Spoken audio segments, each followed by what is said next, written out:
नमस्कार साथियों, स्वागत है आपका हमारे यूट्यूब चैनल में। और आज हम देख रहे हैं यूजीसी नेट के पाठ्यक्रम में निबंध जो है वह निबंध हम प्रारंभ करने वाले हैं। निबंधों में आज हम प्रारंभ करने वाले हैं पहला निबंध दिल्ली दरबार दर्पण, जो कि भारतेंदु द्वारा लिखित है। यह हम आज प्रारंभ करेंगे और ऐसे ही लाइन टू लाइन, पंक्ति दर पंक्ति यह सारा निबंध सभी निबंध पढ़ाएंगे। सब राजाओं की मुलाकातों का हाल अलग अलग लिखना आवश्यक नहीं, क्योंकि सबके साथ वही मामूली बातें हुई। यानी वहाँ पर जो दिल्ली दरबार में जितने भी राजा थे वह सभी सभी वहाँ पर थे और सभी के साथ एक मामूली सामान्य सी बातें होने लगी। सब बड़े बड़े शासनाधिकारी राजाओं को एक एक रेशम भट्टा और सोने का तमगा मिला। यानी वहाँ पर सब राजाओं को क्या क्या उपहार में मिला था, तो एक सोने का तमगा। एक मिनट। बड़े शासनाधिकारी राजाओं को, जो बड़े शासनाधिकारी राजा जितने भी थे उन सभी को क्या क्या मिला? शासनाधिकारी राजाओं को एक रेशमी भट्टा और सोने का तमगा, यही दो चीज़ें वहाँ पर सभी राजाओं को मिली, बड़ा हो या छोटा। भट्टे अत्यंत सुंदर थे। पीतल के चमकीले मोटे मोटे डंडों पर राजा श्रोली का एक एक मुकुट बना था और एक एक पटरी लगी थी जिस पर भट्टा पाने वाले राजा का नाम लिखा था। यानी वह उस रेशम पट्टा और सोने के तमगे पर किसका नाम था? तो जिस राजा को वह देने वाले हैं उपहार, उस राजा का नाम उस पर लिखा हुआ था। और फरहरे पर जो डडे से लटकता था, स्पष्ट रीति पर उनके शस्त्र आदि के चिन्ह बने हुए थे। भंडा और तमगा देने के समय श्रीयुत वायसराय ने हर एक राजा से वाक्य कहे।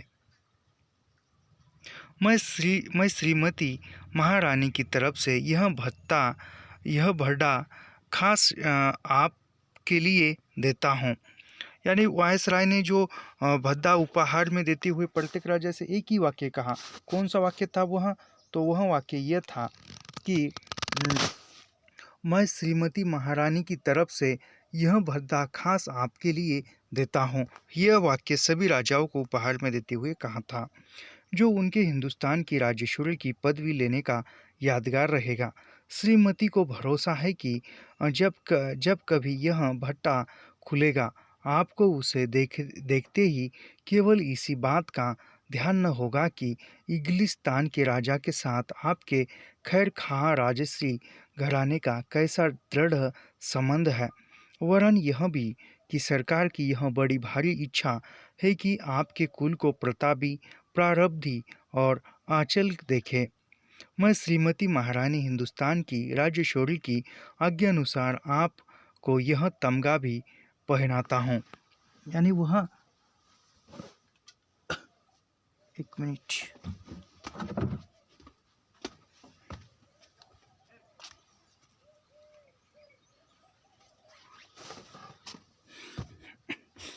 जो तमगा था वह पहनाता हूँ, ऐसा वे कहने लगा वायसराय। शेष राजाओं को उनके पद के अनुसार सोने या चांदी के केवल तमगे ही मिले। यानी बाकी राजाओं को केवल सोने के तमगे और चांदी के तमगे ही मिले। किलात के खां को भी भड़ा नहीं मिला, पर उन्हें एक हाथी जिस पर 4000 की लागत का हौदा था, जड़ाऊ गहने, घड़ी, करचोबी कपड़े, कम खाम के थान वगैरह सब मिलाकर 25,000 की चीज़ें तोहफे में मिली। यानी 25,000 की चीज़ें किस राजा को तोहफे में मिली थी? तो उसका नाम क्या था? तो उसका नाम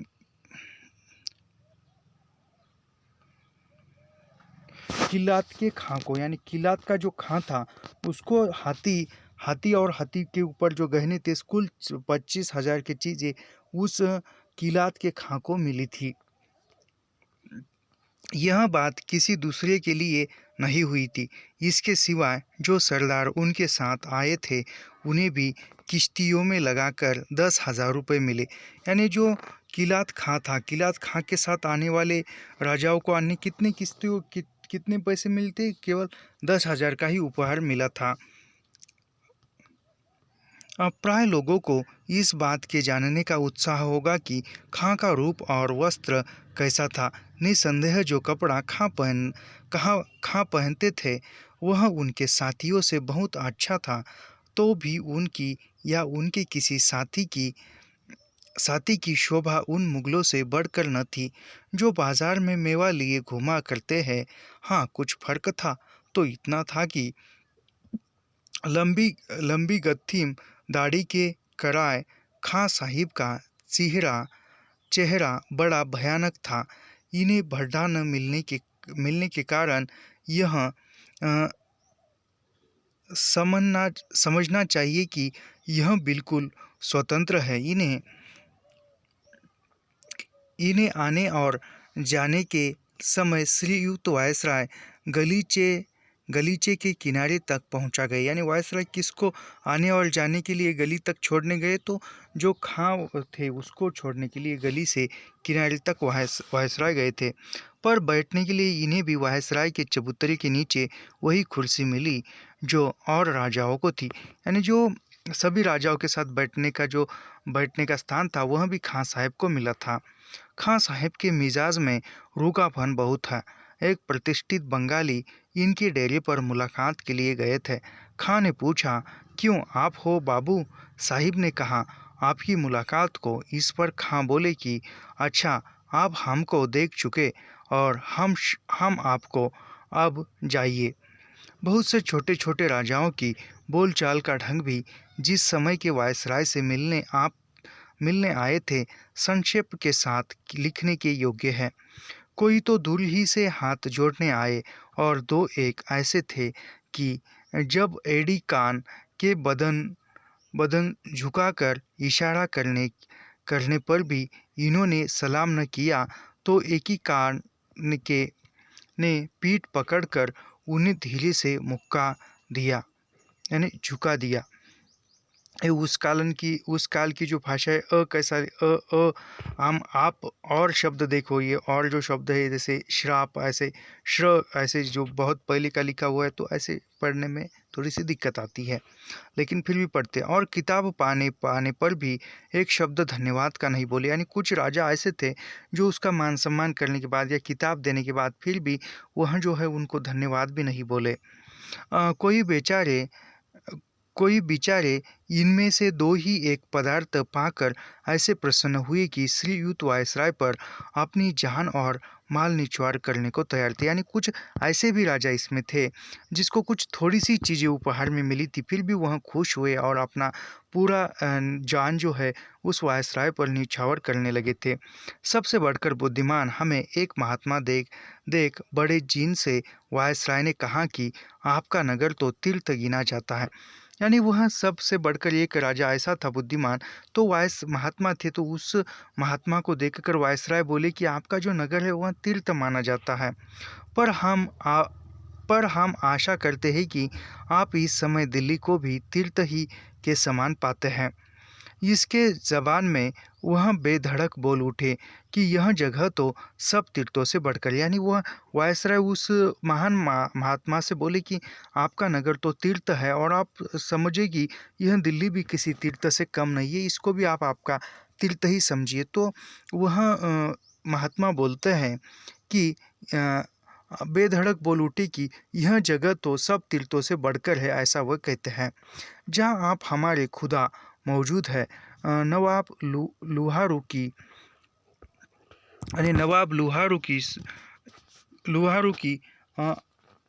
अरेंजी में बात सुनकर ऐसे कम लोग होंगे जिन्हें इस आई हो। नवाब साहिब बोलते तो धड़ाके से थे, पर इसी के साथ कायदे और मुहावरे भी खूब हाथ पांव तोड़ते थे। कितने वाक्य ऐसे थे जिनके कुछ अर्थ ही न हो सकते, पर नवाब साहिब को अपनी अंग्रेजी का ऐसा कुछ विश्वास था कि अपने मुंह से केवल अपने ही को नहीं वरन अपने दोनों लड़कों को भी अंग्रेजी, अरबी, ज्योतिष, गणित आदि ईश्वर जाने, यानी वह कुछ थोड़ी सी अंग्रेजी ही आती थी। कितने विद्यार्थियों का पंडित बखान गए। नवाब साहिब ने कहा कि हमने और ईसा रईसों की तरह अपनी उम्र खेल कूद में नहीं गवाई वरन लड़कपन ही में के विद्या उपार्जन में चिंता लगाया। यानी वायसराय कहता है कि आपके यहाँ के लड़कों की तरह हमने जो है रईस या एक आयश आराम में ज़िंदगी नहीं गवाई। हमने खेल कूद की उम्र में हमने पढ़ाई की, लड़कपन ही ऐसी विद्या, यानी लड़कपन में ही हमने जो खेल कूद के दिनों में हमने विद्या उपार्जन किया, यानी शिक्षा प्राप्त की, चिंता लगाया और पूरे पंडित और कवि हुए। इसके सिवाय नवाब साहिब ने बहुत से राजभक्ति के वाक्य भी कहे। वायसराय ने उत्तर दिया कि हम आपकी अंग्रेजी विद्या पर इतना मुबारकबाद नहीं देते जितना अंग्रेज़ों के सम्मान आपका चित्र होने के लिए। फिर नवाब साहिब ने कहा कि मैंने इस भारी अवसर के वर्णन में आप अरबी और फारसी का एक पद्य ग्रंथ बनाया है जिसे मैं चाहता हूँ कि किसी समय श्री योत को सुनाओ। यानी वह फिर नवाब कहता है कि मैंने इसी अवसर पर एक अरबी और फारसी से एक पद्य ग्रंथ बनाया है और किसी समय मैं वह श्री योत से सुनाऊँ। श्री योत ने जवाब दिया कि मुझे भी कविता का बड़ा अनुराग है। यानी जो श्रीयुत कहता है कि मुझे भी कविता का अनुराग, यानी मुझे भी कविता जो है प्रिय है, मैं भी काव्य प्रेमी हूँ है। और मैं आपसा एक भाई कवि देखकर बहुत प्रसन्न हुआ। यानी श्रीयुत कहता है कि मैं आपका एक भाई कवि देखकर, यानी ब्रदर पोएट, यानी आप जैसा एक कवि भाई देखकर मैं भी प्रसन्न हूँ, खुश हुआ। और आपकी कविता सुनने के लिए कोई अवकाश का समय अवश्य निकालूंगा। यानी वो श्रीयुत कहते कि आपकी कविता सुनने के लिए मैं अवकाश का समय या विश्राम का समय मैं अवश्य निकालूंगा। 26 तारीख को सबके अंत में महारानी तंजौर वायसराय से मुलाकात आई। यानी सभी राजाओं की मुलाकात तंजौर की रानी से कब हुई? तो 26 तारीख को हुई। ये ताश का सब वस्त्र पहनी थी। यानी महारानी के शरीर पर किस प्रकार के वस्त्र थे? तो ताश के वस्त्र थे और मुंह पर भी ताश का नकाब पड़ा हुआ था। इसके सिवाय उनके हाथ पांव दस्ताने और मोजे से ऐसे ढके थे कि सबके जी में उन्हें देखने की इच्छा रह गई। यानी कहा जाए तो यहाँ पर एक बात मैं बताना चाहता हूँ, जो बात हमारी आंखों से दिखती नहीं है, उसको छुपा कर रखा जाता है, वही बात देखने के लिए मन जो है ललचाता है और वह बात देखने के लिए या जानने के लिए मन में उत्सुकता उत्पन्न होती है। उसी प्रकार यहाँ पर जो है, जो ताश के वस्त्र पहने हुए जो रानी है वह आई थी, नकाब पहनी और उसके चेहरे पर भी वो ताश का नकाब था। पूरे जो हाथ पैर थे वह मोजे से ढके हुए थे। तो सभी के मन में उसके हाथ पांव एवं चेहरा देखने की उत्सुकता एवं लालसा उत्पन्न हुई थी।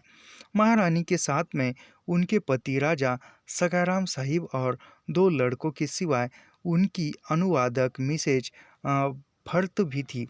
यानी यहाँ पर रानी के साथ कौन कौन आया था? तो रानी के साथ उनके पति का नाम क्या था? तो राजा सखाराम साहिब था महारानी के पति का नाम। और उनके 2 लड़के भी साथ आए थे और एक अनुवादक थी।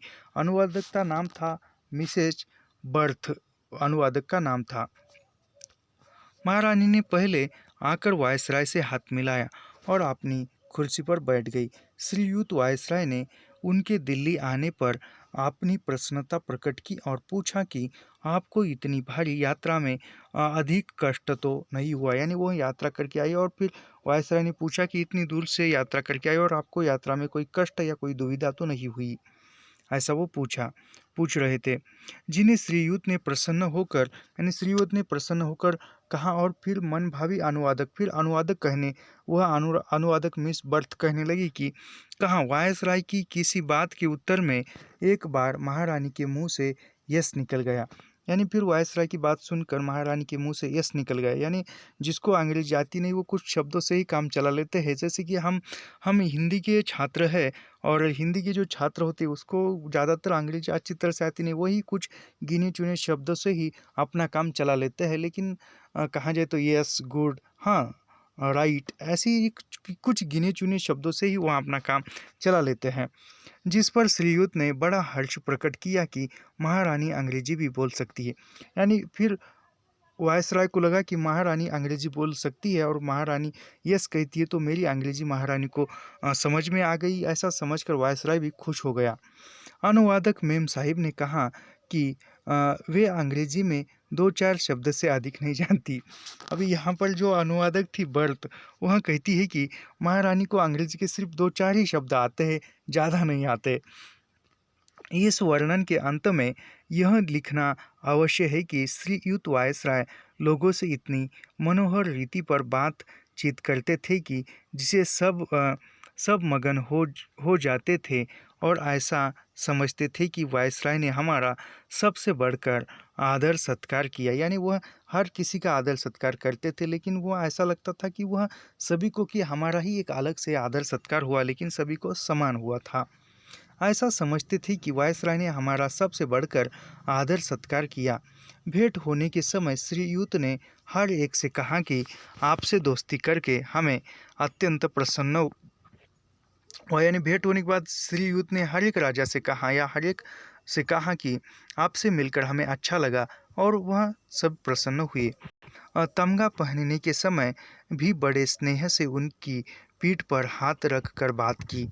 1 जनवरी को दरबार का महोत्सव हुआ। यानी दरबार का महोत्सव किस तिथि को हुआ? तो 1 जनवरी को दरबार का महोत्सव हुआ था, यानी उत्सव हुआ था उस दरबार का, दिल्ली दरबार का। याद रखिए यह बात। यह दरबार जो हिंदुस्तान के इतिहास में सदा प्रसिद्ध रहेगा। एक बड़े भारी मैदान से नगर से 5 मील पर हुआ था। यानी एक बड़े भारी मैदान में नगर से 5 मील दूर के अंतर पर हुआ था। बीच में श्रीयुत वायसराय का षटकोवा चबूतरा था, जिसकी गुदमुमा छत पर लाल कपड़ा चढ़ा और सुनहला रूपहला तथा शीशे का काम बना था। कंगूरे के ऊपर गलसे की जगह श्रीमती राजेश्वरी का सुनहला मुकुट लगा था। इस चबूतरे पर श्रीयुत अपने राज सिंहासन से सुशोभित हुए थे। उनके बगल में एक कुर्सी पर लेडी साहिब बैठी थी और ठीक पीछे फीटे खवास लोग हाथों में चवर लिए और श्रीयुत के ऊपर कारचौबी या छत्र लगाए खड़े थे। वायसराय के सिंहासन के दोनों तरफ 2 पेज दामन बरदार जीन में एक श्रीयुत महाराज जम्बू का अत्यंत सुंदर सबसे छोटा राजकुमार और सुंदर और सबसे छोटा राजकुमार कहाँ का था? तो जम्बू का था, याद रखिए। और दूसरा कर्नल बर्न का पुत्र था। बड़े थे और उनके दहने बाएं और पीछे मुसाविब और सिक्योरिटी लोग अपने अपने स्थानों पर खड़े थे। वायसराय के चबूतरे के ठीक सामने कुछ दूर पर उसके नीचा अर्ध चंद्राकार चबूतरा था, जिस पर शासनाधिकारी राजा लोग और उनके मुसाहिब मद्रास और बम्बई के गवर्नर, पंजाब, बंगाल और पश्चिमोत्तर देशों के लेफ्टिनेंट गवर्नर और हिंदुस्तान के कमांडर चीफ अपने 2 अधिकारियों समेत सुशोभित थे। इस चबूतरे की छत बहुत सुंदर नीले रंग के साटन की थी। यानी उस चबूतरे की जो ऊपरी छत थी वह बहुत सुंदर और नीले रंग की साटन की थी। ऐसे ही छोटी छोटी बातों से आजकल प्रश्न पूछ रहा है। जिसके आगे लहरियादार छज्जा बहुत सजीला लगा था। लहरिये के बीच 2 में सुनहले काम के 4 चाँद तारे बन गए थे। राजाओं की कुर्सियां भी नीली साटन से मड़ी थी। यानी राजा की जो कुर्सियां थी वह भी नीले रंग के साटन से लगी हुई थी और हर एक के सामने वे भट्टे गड़े थे जो उन्हें वायसराय ने दिए थे। यानी हर एक कुर्सी के सामने उस राजा के जो उपहार में भड्डे मिले थे वह भद्दे वहाँ पर थे, जिन पर भी नीली साटन चढ़ी थी। यानी उन भंडे पर भी वह नीली साटन थी। हर एक राजा के साथ दो पॉलिटिकल अफसर भी था। यानी हर एक राजा के साथ दो पॉलिटिकल जो राजकीय नेता भी दो थे। इनके सिवाय गवर्नमेंट के भारी दो अधिकारी भी यही बैठे थे। यानी फिर गवर्नमेंट के जो दो सबसे भारी पद वाले अधिकारी थे वह भी वहाँ पर मौजूद थे। राजा लोग अपने दो प्रांतों के अनुसार बैठाए गए थे। यानी जो दो प्रांतों के अनुसार राजा लोग बैठाए गए थे, जिससे ऊपर नीचे बैठने का बखेड़ा बिल्कुल निकल गया था। यानी जो ऊपर नीचे आगे सामने बिठाने का जो भी झगड़ा था वह निकल गया था। सभी को एक समान दो भागों में बिठाया था। सब मिलाकर 63 शासनाधिकारी राजाओं को इस चबूतरे पर जगह मिली थी। यानी इस निबंध में दिल्ली दरबार उपन्यास नहीं निबंध में तो कितने कुल मिलाकर सब मिला शासन अधिकारी थे, तो 63 शासन अधिकारी थे। याद रखिए उस चबूतरे पर कितने शासन अधिकारी बैठे थे, तो 63 बैठे थे। याद रखिए। महाराज अजयगढ़, बड़ौदा, बिजावर, भरतपुर, चरखारी, दरिया, ग्वालियर, इंदौर, जयपुर, जम्मू, जोधपुर, करौली, किशनगढ़, पन्ना, मैसूर, रीवा, अच्छा, महाराजा उदयपुर, महाराव राजा अलवर, बूंदी महाराज, राणा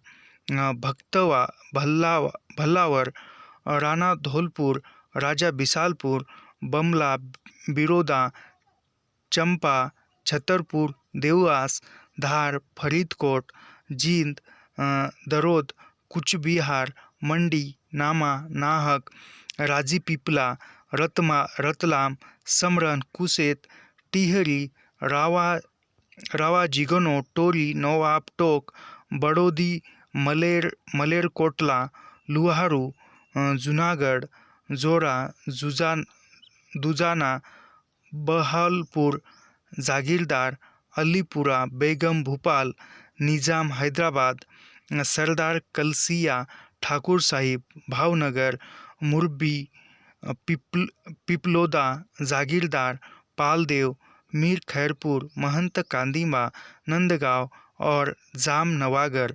यह यहाँ के जो राजा थे, कुल 63 स्थानों के राजा यहाँ पर मौजूद थे। और उनके उस स्थानों के नाम मैं फिर से एक बार पढ़ता हूँ। महाराजा अजयगढ़, बड़ौदा, यह जो थे वह सब कुछ राजा वहाँ पर मौजूद थे।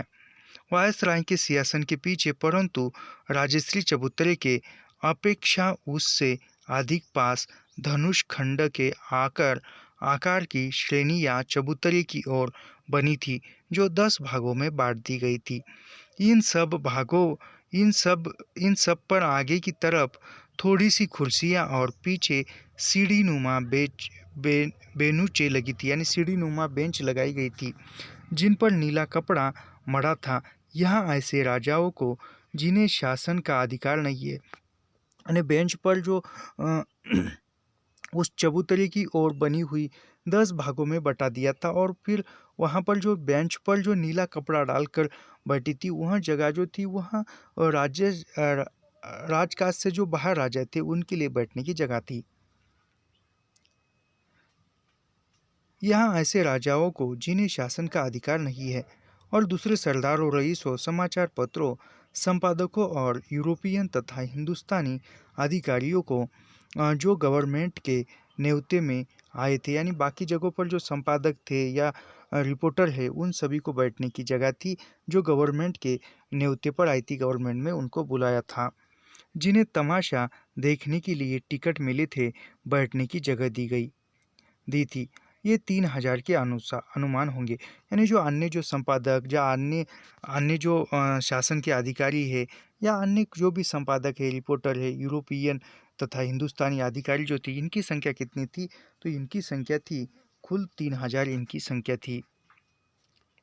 किलात के गोवा के गवर्नमेंट जनरल, विदेशी राजदूत, बाहरी राज्यों की प्रतिनिधि, समाज और अन्य देश संबंध कांसल लोगों की कुर्सियां भी श्रीयुत वाइसराय के पीछे सरदारों और रईसों की चौकियों के आगे लगी थी। दरबार की जगह दक्षिण तरफ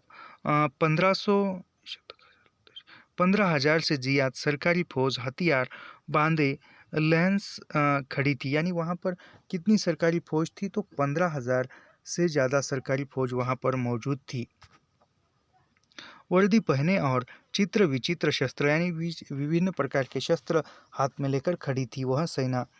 इन सब की शोभा देखने के काम रखती थी, यानी उन सभी देख रेख करते थे।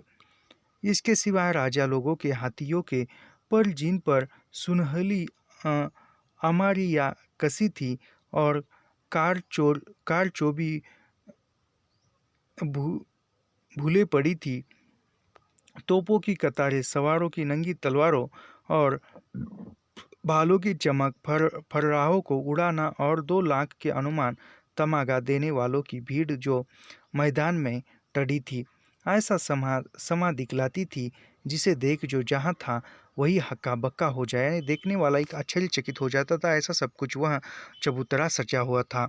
वायसराय के सिंहासन के दोनों तरफ हाईलैंडर लोगों का गार्ड ऑनर और बाजे वाले थे, यानी उस वायसराय के सिंहासन के दोनों तरफ जो थे वहाँ पर जो बैंड वाले थे बजाने वाले, और शासनाधिकारी राजाओं के चबूतरे पर जाने के रास्ते बाहर की तरफ थे, यानी शासनाधिकारी जो चबूतरे के बाहर जाने वाले रास्ते की तरफ शासनाधिकारी थे, और दोनों ओर भी गार्ड और गवर्नर खड़े थे, यानी दोनों तरफ गार्ड और गवर्नर थे। पौने 12 बजे तक सब दरबारी लोग अपनी अपनी जगहों पर आ गए थे, यानी 12:15 बजे तक, यानी 11 बजे तक 45 मिनट तक जो राजा जो लोग थे अपने अपने दरबारी लोग थे अपनी अपनी जगहों पर बैठे थे। ठीक 12 बजे श्रीयुत वायसराय की सवारी पहुंची और धनुष्य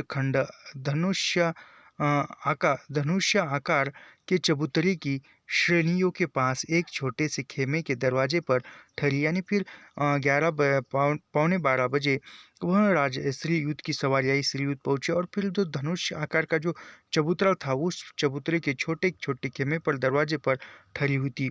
सवारी पहुंचते ही बिल्कुल फौज ने शस्त्रों से सलामी उतारी, यानी फिर वह वायसराय उस चबूतरे पर आए और फिर जो भी सैन्य था उन्होंने शस्त्रों के साथ सलामी की, तोहफे चलाई। खेमे में श्रीयुत ने जाकर स्टार ऑफ इंडिया के परम प्रतिष्ठित पद के ग्रैंड मास्टर का वस्त्र धारण किया, यानी फिर वहाँ पर चबूतरे पर जाने पर वायसराय ने जो इंडियन के परम प्रतिष्ठित पद का जो ग्रैंड मास्टर था उसके वस्त्र धारण किए।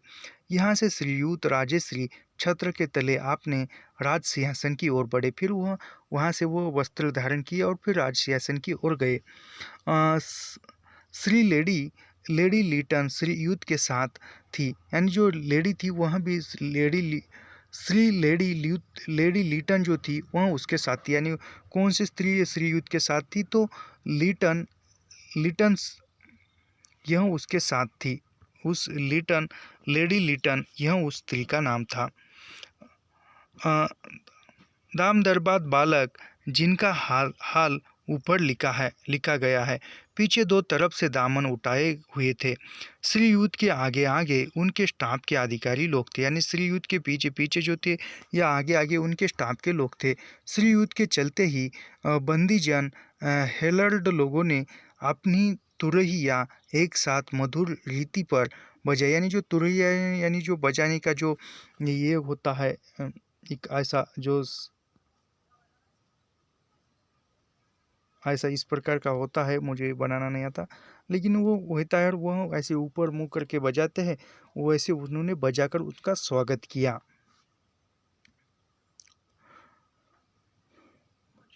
फौजी बाजे से ग्रांड मार्च करने लगा, यानी फौजी भी बाजे बजाकर ग्रांड मार्च बजाने लगा। जब श्रीयुत राज सिंहासन वाले मनोहर चबूतरे पर चढ़ने लगे तो ग्रांड मार्च का बाजा बंद हो गया। फिर वो चबूतरे पर चढ़ने लगे तब जो ग्रैंड मार्च जो बाजा था, बैंड था, वह बजना बंद हो गया और नेशनल एंथम अर्थात गॉड सेवा दी ग्रीन ईश्वर यानी जो एंथम जो नेशनल एंथम यानी जो राष्ट्रीय जो ध्वनि होती है वह बजाना प्रारंभ हो गई। का बाजा बजने लगा और गार्ड ऑफ आस ऑनर ने प्रतिष्ठा के लिए अपने आप शस्त्र झुका दिए। जो ही श्रीयुत राज सिंहासन पर सुशोभित हुए, बाजे बंद हो गए। फिर वो सिंहासन पर बैठे तब वो बाजे जो भी थे बंद हो गए और सब राजा महाराजा जो वायसराय के आने के समय खड़े हो गए थे वह बैठ गए। यानी फिर सभी उसके आदर सम्मान के लिए सब जो राजा महाराजा बैठे थे वायसराय आने के बाद खड़े हो गए थे। वह सिंहासन पर राजा वायसराय बैठने के बाद सब राजा महाराजा भी अपने स्थान पर बैठ गए थे। इसके पीछे श्रीयुत ने मुख्य बंदी चीफ हेल्डर्ट को आशा की कि श्रीमती महारानी के राजेश्वरी की पदवी लेने के विषय में अंग्रेजी में आज्ञा पत्र पढ़े। फिर उस वायसराय ने आज्ञा दी कि श्रीमती महारानी राजेश्वरी की जो पदवी देने के विषय में वो जो आज्ञा पत्र था वह आज्ञा पत्र अंग्रेजी में पढ़ने के लिए उन्होंने आज्ञा दी। यह आज्ञा होते ही बंदीजनों ने दो दो पाती में राज सिंहासन के चबूतरे के नीचे खड़े हुए। फिर वह आज्ञा दिया और जो भी राज सिंहासन के चबूतरे में दो दो पातियों में लोग खड़े हुए थे। तुरही बजी और उसके बंद होने पर मुख्य बंदी ने नीचे की सीढ़ी पर खड़े होकर बड़े ऊंचे शोर में राज आज्ञा पत्र पढ़ा, जिसका उल्टा यह है। यानी फिर वह बंदी ने जो वो तुरही बजाई और फिर वह तुरही बंद होने के बाद फिर वह जो बंदी था उस बंदी ने सीढ़ियों पर खड़े होकर जो भी आज्ञा पत्र था वह ऊंचे शोर में बड़े शोर में ऊंचे आवाज़ में पढ़ा, जो सभी को सुनाई दिया। और जिसका क्या था उस आज्ञा पत्र में यह नीचे यहाँ पर बताया है। महारानी विक्टोरिया वह आज्ञा पत्र है, क्या है हम पढ़ते हैं। ऐसी अवस्था में ही हाल में पार्लियामेंट की जो सभा हुई उनमें एक एक्ट पास हुआ है जिसके द्वारा परम कृपालु महारानी को यह अधिकार मिला है। यानी ऐसी अवस्था में एक पार्लियामेंट से एक पत्र निकला था और वह पत्र के अनुसार कृपालु महारानी को यह अधिकार मिला कि यूनाइटेड किंगडम और उसके अधीन देशों की राज संबंधी पदवियों और प्रशस्तियों में श्रीमती जो कुछ चाहे बढ़ा ले। और इस एक्ट में यह भी वर्णन है कि ग्रेट ब्रिटेन और आयरलैंड के एक में मिल जाने के लिए जो नियम बने थे उनके अनुसार भी यह अधिकार मिला था। यानी उस रानी को यह अधिकार मिला था उस आज्ञा पत्र में कि वह जो ब्रिटेन और आयरलैंड को एक साथ जोड़कर आपने बना ले, अनुसार भी यह अधिकार मिला था कि यूनाइटेड किंगडम और उसके अधीन देशों की राज संबंधी पदवी और प्रशस्ति इस संयोग के पीछे वही होगी जो श्रीमती ऐसे राजपत्र के द्वारा प्रकाश करेगी। यानी जो भी यूनाइटेड किंगडम है या अन्य उसके साथ के जो देश है उन सभी देशों के संबंधित जो भी पदवी या प्रशस्ति पत्र है उन सभी के जो रानी आज्ञा निकालेगी उसके अनुसार जिस पर राज की मुहर छपी रहे, यानी जिस राजपत्रों पर राज्य की मुहर छपी हुई है। और इस एक्ट में यह भी वर्णन है कि ऊपर लिखे हुए नियम और उस राज आज्ञा पत्र के अनुसार जो 1 जनवरी 1801 को राजसी मुहर होने के पीछे प्रकाश किया गया। यानी यह जो घोषणा हुई थी या रानी को राजाज्ञा पत्र कब मिला था, तो 1 जनवरी 1801 को मिला था। विक्टोरिया ईश्वर की कृपा से ग्रेट ब्रिटेन और आयरलैंड के संयुक्त राज्य की महारानी स्वधर्म रक्षिणी और यानी विक्टोरिया जो थी ईश्वर की कृपा से उस पत्र में राजाज्ञा पत्र में लिखा है और वो बंदी ऊंचे स्वर में पढ़ रहा है। विक्टोरिया ईश्वर की कृपा ग्रेट ब्रिटेन और आयरलैंड के संयुक्त राज्य की, यानी जो ब्रिटेन और संयुक्त राज्य कौन सा है, संयुक्त विक्टोरिया ईश्वर की कृपा से ब्रिटेन और आयरलैंड संयुक्त राज्य की महारानी स्वधर्म रक्षिणी, यानी वह ब्रिटेन और आयरलैंड की महारानी स्वीकार की गई थी।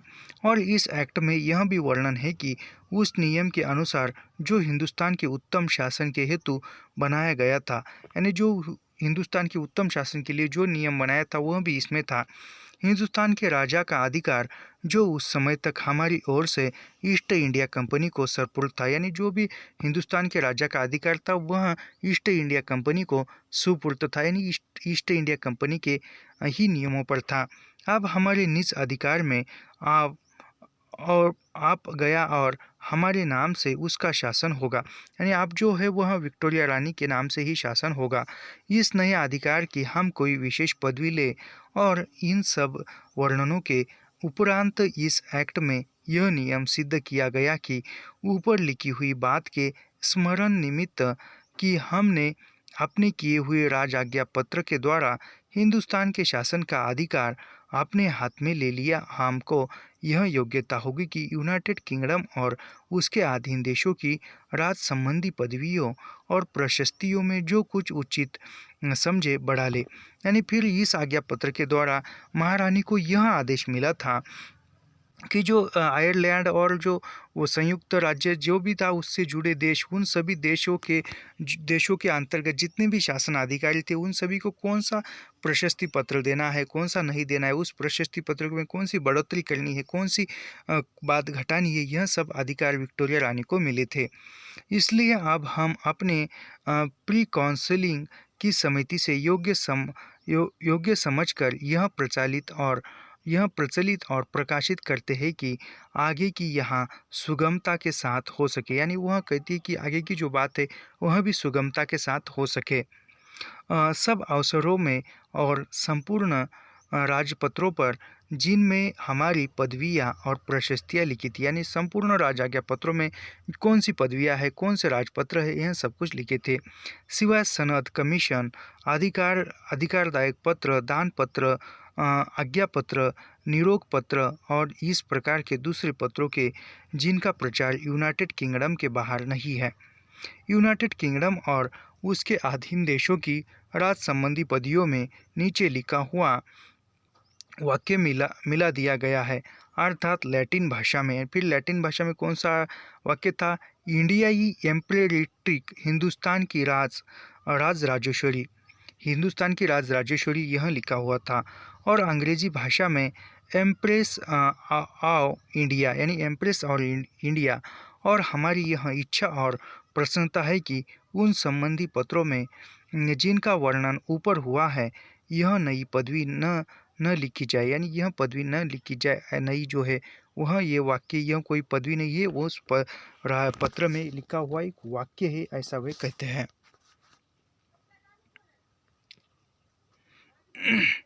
और हमारी यह भी इच्छा और प्रसन्नता है कि सोने, चांदी और तांबे के सब सिक्के आज कल यूनाइटेड किंगडम में प्रचलित है और नीतिबद्ध नहीं गिने जाते, और इसी प्रकार तथा आकर के दूसरे सिक्के जो हमारी आज्ञा से आप छापे जाएंगे, यानी जो भी पहले के सिक्के हैं वह सिक्के की यूनाइटेड किंगडम में जाए, और जो इसके बाद के जो सिक्के छापे जाएंगे वह राजेश्वरी के आज्ञा के अनुसार ही छापे जाएंगे।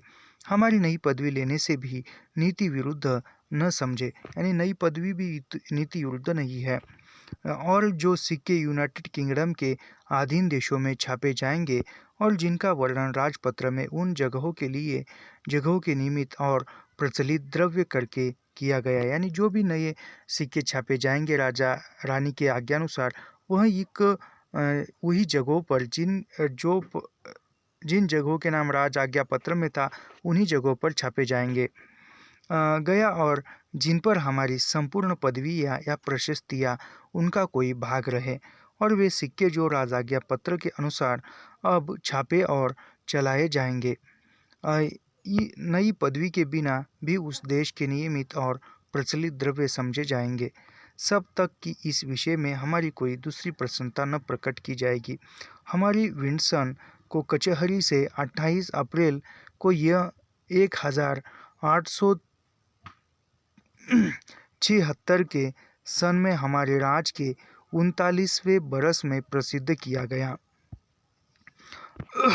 अभी इसके दूसरे भाग में है ईश्वर महारानी को चिरजीवी रखे, यानी महारानी को सब मिलाकर जो शासन है वह उसको आशीर्वाद देता है कि ईश्वर महारानी को चिरंजीवी रखे, ऐसा वे इसको आशीर्वाद दे रहे हैं।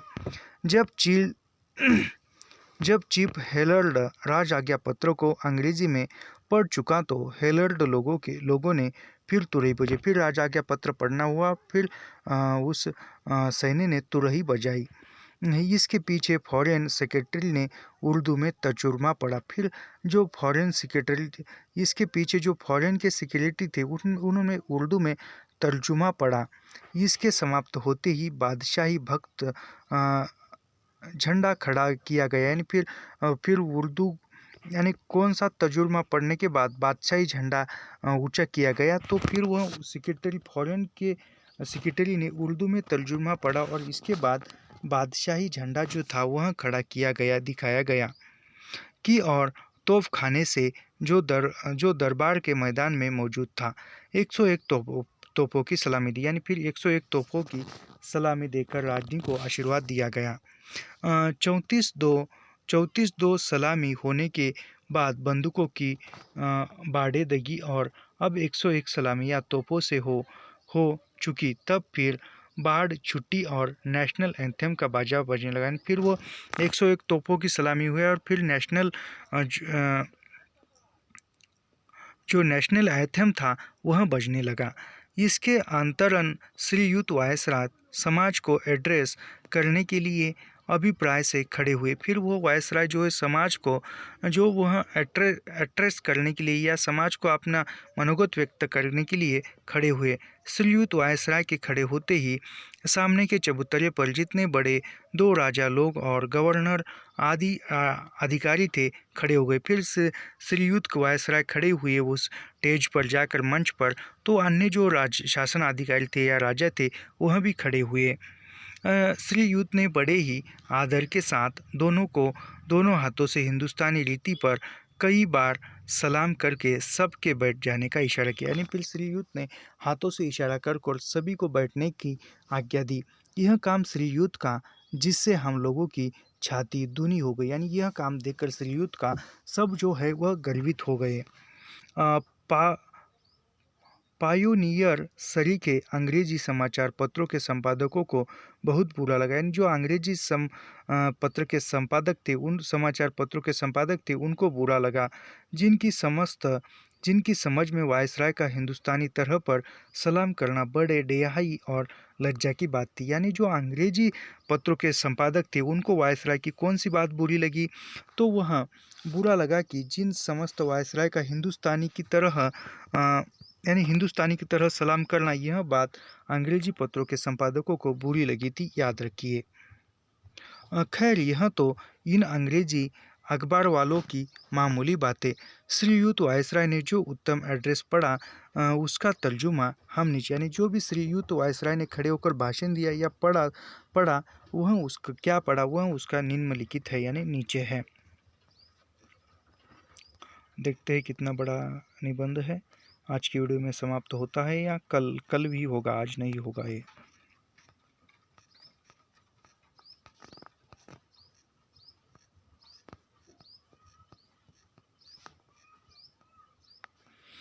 वायसराय ने क्या पढ़ा। सन 1858 ईस्वी सन की 1 नवंबर को श्रीमती महारानी की ओर से एक इश्तिहार जारी हुआ था। यानी वह वायसराय पढ़ रहे हैं कि महारानी की तरफ से 1858 को 1 नवंबर को श्रीमती महारानी की ओर से एक इश्तिहार यानी एक राजाज्ञा पत्र मिला था, जिसमें हिंदुस्तान के रईसों और प्रजा को श्रीमती की कृपा का विश्वास कराया गया था। यानी उस राजपत्र में श्रीमती की जो रईस राजा थे उसको श्रीमती जो रानी थी वो रानी का विश्वास दिलाया गया था, जिसको उस दिन में आज तक वे लोग राज संबंधी बातों में बड़ा अनमोल प्रणा समझते हैं। वे प्रतिज्ञा एक ऐसी महारानी की ओर से हुई थी जिन्होंने आज तक अपनी बात को कभी नहीं तोड़ा। यानी ऐसी प्रतिज्ञा की थी रानी ने कि अपनी बात को कभी नहीं तोड़ा था, निभाते रही। इसलिए हमें अपने मुंह से फिर उनका निश्चय करना व्यर्थ है। 18 बरस की लगातार उन्नति ही उनको सत्य करती है और यह हमारी समागम भी उनके पूरे उतरने का प्रत्यक्ष प्रमाण है। यानी फिर वो वायसराय पढ़ते हैं कि आगे 18 बरस की लगातार जो भी कारोबार था वह देखकर रानी ने दिया, और जो फिर भी उसका जो भी कामगिरी था वह उसको देखकर भी हम उसको देख रहे हैं। और फिर उसको प्रणाम करते हैं। इस राज के रईस और प्रजा को कंपनी दो दो परंपरा की प्रतिष्ठा निर्विघ्न भोगते रहे और जिनकी अपने उचित लाभों की उन्नति के यत्न में सदा अ, रुचि होती रही, उनके वा, वा, वास्ते सरकार की पिछले समय की उदारता और न्याय आगे के लिए पक्की जमानत हो। यानी जो भी हमने किया वो उनके लिए जनता को लाभ हुआ और आगे भी होगा। हम लोग इस समय श्रीमती महारानी के राजेश्वरी की पदवी लेने का समाचार प्रसिद्ध करने के लिए इकट्ठा हुए। यानी राजेश्वरी को जो है, महारानी को राजेश्वरी की पदवी देने के लिए हम इकट्ठा हुए हैं। और यह महारानी के प्रतिनिधि होने की योग्यता से मुझे अवश्य यह है कि श्रीमती के उन कृतज्ञता अभिप्राय को सब पर प्रकट करूं। यानी जो भी अभिप्राय है महारानी का, मैं सबके सामने पढ़कर सुनाऊं। श्रीमती ने अपने परंपरा की पदवी और प्रशस्ति में एक पद और बढ़ाया। यानी श्रीमती की जो परंपरा थी और पदवी थी, उसमें एक और पद उसने बढ़ाया है। पृथ्वी पर श्रीमती महारानी के अधिकार में जितने देश हैं, जिनका विस्तार भूगोल के 7वें भाग से कम नहीं। यानी महारानी पृथ्वी पर जितना अपना अधिकार जिन देशों में किया है, वह 7वें भाग से कम नहीं है। 30 करोड़ आदमी बसते हैं, उनमें से इस और प्राचीन राज के समान श्रीमती किस दूसरे देश पर कृपा दृष्टि रखती है। सब जगह और सब इंग्लिस्तान के बादशाहों की सेवा में और प्रतिक्रमी सेवक रहते आए हैं, परंतु उनसे बढ़कर कोई पुरुषार्थी नहीं हुए। जिनकी बुद्धि और वीरता से हिंदुस्तान का राज सरकार के हाथ लगे और बराबर अधिकार में बना रहा। इस कठिन काम में जिसमें श्रीमती की अंग्रेजी और देशी प्रजा दोनों ने मिलकर भली भांति परिश्रम किया। यानी फिर जो भी राजा महारानी को कार्य सफल करने के लिए जिसने भी परिश्रम किया है, श्रीमती के बड़े दो स्नेही और सहायक राजाओं ने भी, यानी श्रीमती के साथ अन्य जो दो स्नेही और परिश्रमी राजा थे, शुभ चिंतकता के साथ सहायता दी है। जिनकी सेना से लड़ाई की मेहनत और जीत में श्रीमती की सेना का साथ दिया। बुद्धिपूर्वक सत्यशीलता के कारण मेल के लाभ बने और फैलते गए, और बिना का आप यहाँ वर्तमान होगा। यानी जिनका आप यह वर्तमान होगा, जो श्रीमती के राजेश्वरी पदवी लेने का शुभ दिन है। इस बात का प्रमाण है कि वे श्रीमती के अधिकारी की उत्तमता के विश्वास में रहते हैं और उनके राज में एक बने रहने में आपका भला समझते हैं। श्रीमती महारानी इस राज को जिसे उनके पुरुषों ने प्राप्त किया और श्रीमती ने दृढ़ किया कि एक बड़ा भारी पैतृक धन समझती है, जो रक्षा करने योग्य है। यानी वह श्रीमती कहती कि हमारे जो भी पिता ने, पैतृक यानी जो भी पिता ने जो धन, जो भी देश या जो भी संपत्ति बढ़ाई, उसकी मैं रक्षा करूँ और आगे ले जाऊँ। अपने वंश के लिए संपूर्ण छोड़ने के योग्य है और उस पर अधिकार रखने से आपने ऊपर यह कर्तव्य जानती है कि अपने बड़े अधिकार को इस देश की प्रजा की भलाई के लिए यहाँ के रईसों के हकों पर पूरा ध्यान रखकर काम में लावे। यानी जो भी वह ध्यान देकर पूरी इस जनता के लिए आपने काम किया।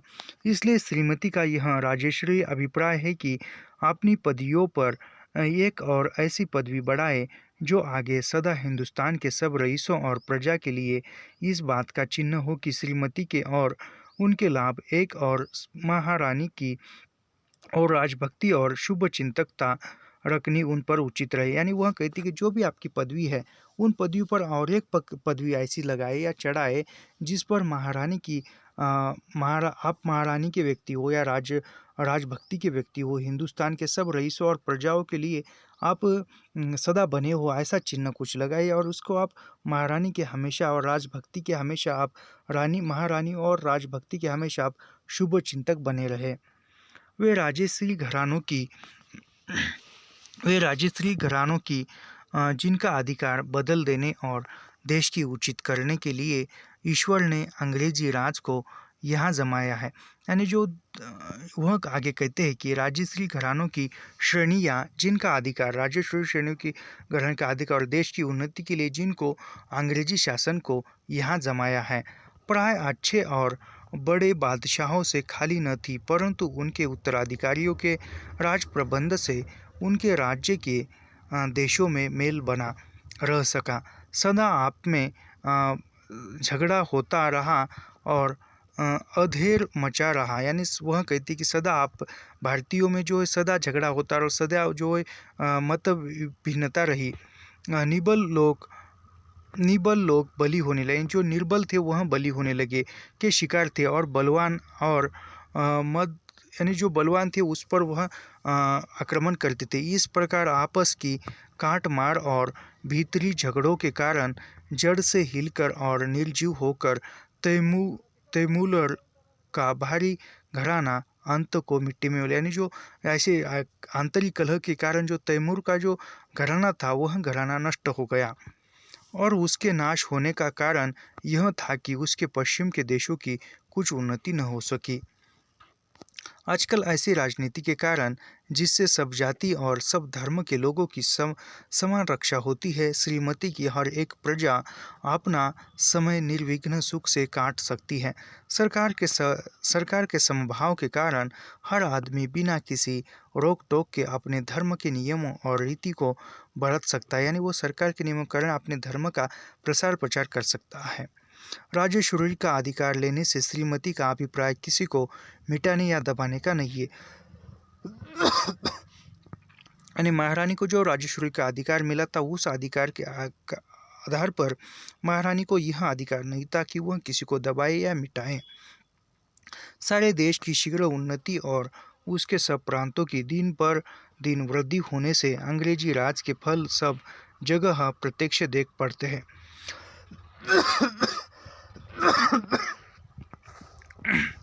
थोड़ी सी तबीयत बराबर नहीं है।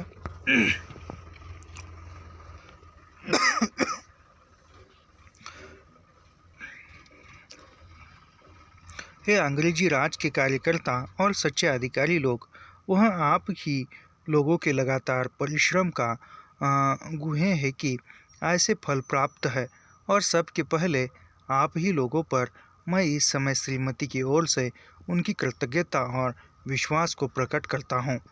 आप लोगों ने इस भारी राज भलाई के लिए उन प्रतिष्ठित लोगों से जो आपके पहले इन कामों पर नियत थे किसी प्रकार कष्ट नहीं उठाया है, और आप लोग बराबर ऐसे साहस परिश्रम और सच्चाई के साथ अपने तन मन को अर्पण करके काम करते रहे, जिनसे बढ़कर कोई दृष्टता इतिहास में न मिलेगी।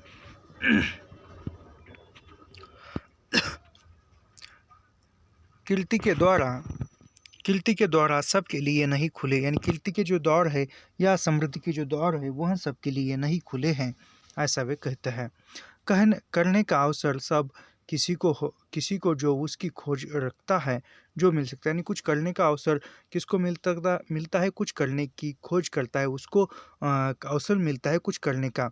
यह बात प्राय कोई गवर्नमेंट नहीं कर सकती कि अपने नौकरों के पदों को जल्द बढ़ाती जाए, परंतु मुझे विश्वास है कि अंग्रेजी सरकार की नौकरी में कर्तव्य का ध्यान और स्वामी की सेवा में तन मन को अर्पण कर देना। यानी अंग्रेजी शासन में सरकार में जो भी नौकरी करता है उसका काम क्या है, अपने स्वामी की सेवा में तन मन धन को अर्पण कर देना।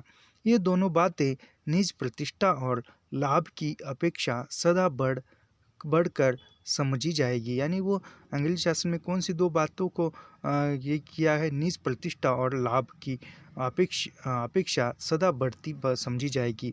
यह बात सदा होती है और होती रहेगी। इस देश के प्रबंध के बहुत से भारी और लाभदायक काम प्राय बड़े प्रतिष्ठित अधिकारियों ने नहीं किए हैं, वरन जिले के उन अफसरों ने जिनकी धैर्यपूर्वक चतुराई और साहस पर संपूर्ण प्रबंध का अच्छा उतरना सब प्रकार की अधीन है। श्रीमती की ओर से राजकाज संबंधी और सेना संबंधी अधिकारियों के विषय में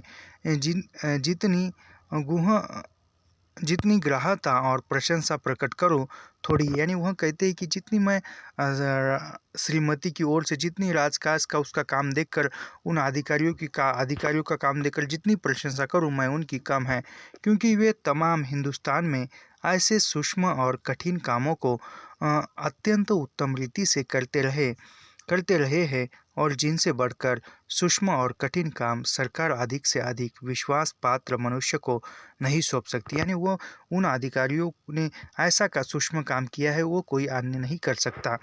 हे राजकाज संबंधी और सेवा संबंधी अधिकारियों जो कमसिनी में इतने भारी निक्के और कामों पर मुकर होकर बड़े हैं, परिश्रम चाहने वाले, नियमों पर तन-मन से चलते हो और जो निज पुरुष से जातियों के बीच राज्य प्रबंध के कठिन काम को करते हो, जिनकी भाषा, धर्म और रीति आप लोगों से भिन्न है। मैं ईश्वर से प्रार्थना करता हूँ कि आपने कठिन कामों को दृढ़ परंतु कोमल रीति पर करने के समय, यानी वह कहते हैं कि उन अधिकारियों को कहते हैं कि मैं ईश्वर से प्रार्थना करता हूँ कि आपने वो कठिन कामों से सूक्ष्म कामों को ही एक सरल कोमल रीति से समय आपको इस बात का भरोसा रह कि जिस समय आप लोग अपने जाति की बड़ी कीर्ति को थामे हुए हैं, यानी जिस समय में आपने अपने जाति के लिए काम किया है और अपने धर्म के दयाशील आज्ञाओं को मानते हैं, उसी के साथ आप इस देश के सब जाति और धर्म के लोगों पर उत्तम प्रबंध के अनमोल लाभों को फैलाते हैं। उस पश्चिम की सभ्यता के नियमों को बुद्धिमानी के साथ फैलाने के लिए जिसके इस भारी राज का धन बराबर बढ़ता गया, हिंदुस्तान पर केवल सरकारी अधिकारियों का ही एहसास नहीं है, वरन यदि मैं इस अवसर पर श्रीमती की उस यूरोपियन प्रजा को जो हिंदुस्तान में रहती है पर सरकारी नौकरी नहीं है, इस बात का विश्वास कराऊं कि श्रीमती उन लोगों की केवल उस राजभक्ति की ही गुहाग्रहता नहीं करती जो वे लोग उसके और उसके सिंहासन के साथ रहते हैं, किंतु उन लाभों को भी जानती और मानती है जो उन लोगों के परिश्रम और हिंदुस्तान को प्राप्त होते हैं। तो मैं अपनी पूज्य स्वामिनी के विचारों को अच्छी तरह वर्णन करने का दोषी ठहरूंगा। काफ़ी बड़ा निबंध है, तो बाकी का जो भी अंश बचा है वो हम कल के वीडियो में या आगे की वीडियो में देखेंगे। तो मिलते हैं नेक्स्ट वीडियो में। धन्यवाद। ऐसे ही लाइन टू लाइन पंक्ति दर पंक्ति अध्ययन करने के लिए हमारे चैनल को सब्सक्राइब कीजिए, लाइक कीजिए और शेयर करना मत भूलिए। मिलते हैं नेक्स्ट वीडियो में। धन्यवाद।